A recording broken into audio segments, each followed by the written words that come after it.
Exodus 21 to 26. This is a classic part of Scripture where, again, congratulations for working through it here. Usually people at about this point in their Bible study or their Bible reading for the year either give up or lose track of where they are in the story, because we have, as we saw in these 6 chapters, laws dealing with all sorts of things. We think, in fact, these laws were expanded and contracted and edited over time.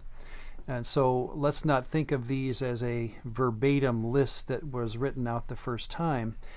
But as time went on, and we have a collation of Israel's laws, here starts a list of all the things that Israel stood for. Now, and let's talk about that, because, again, it can be kind of confusing. How would the first hearer that got these laws from Moses have interpreted them? Well, we said last time that these laws come well into human history. In fact, they come after the people of Israel had come through the Red Sea and been instituted really as a nation. They are moving from a tribal group or a family into an actual nation. Also, as I said last time, is very important, I think, to catch, is that we are presuming that the people who are receiving these laws are Yahwists. They believe in one God over all other gods, and they're going to follow this God. And so this is now the beginning. Here is how we'd understand this, as though we were the first hearers of these laws. This is the way we as a nation will be identified. Think of like a political platform. When you hear of a candidate saying from the podium, here's what I stand for, it may not mean that those things are going to happen in his presidency, as much as this is what I want to do. Here's how I would like to see our nation go. That's how these laws will basically be followed, because we'll notice, and we'll have a lot of time to talk about these in the days ahead, some of these laws will not actually be followed very well, at least some better than others.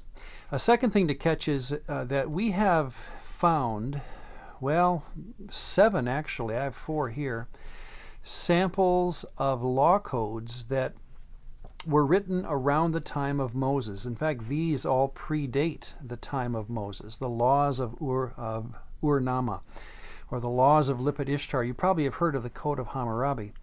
What's fascinating about these laws, and there's been many studies done on this, that they compare favorably in many ways to the laws of Moses.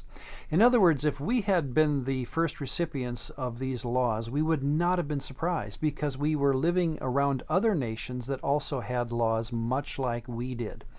Now, we'll have an opportunity as we talk through these laws to see how they differ, and there will be some differences, some very stark differences. But it is important to catch, as we begin this study of the laws of Moses, how similar they will sound to other law codes that have come before. And again, congratulations for hanging in your reading of this kind of material. I equate it to watching long sessions of C-SPAN on TV. It's not fun. It's how the government runs. It's how we work through issues of government. And that's really what this is. This is not, again, how one becomes saved or becomes right with God. This is how one acts when they're in the family and they're in the nation, much like these laws over here. It will be interesting later in Nehemiah 9. Nehemiah will look back upon this very moment, and he'll celebrate how God gave the nation good laws, and that's how we'll find these to be.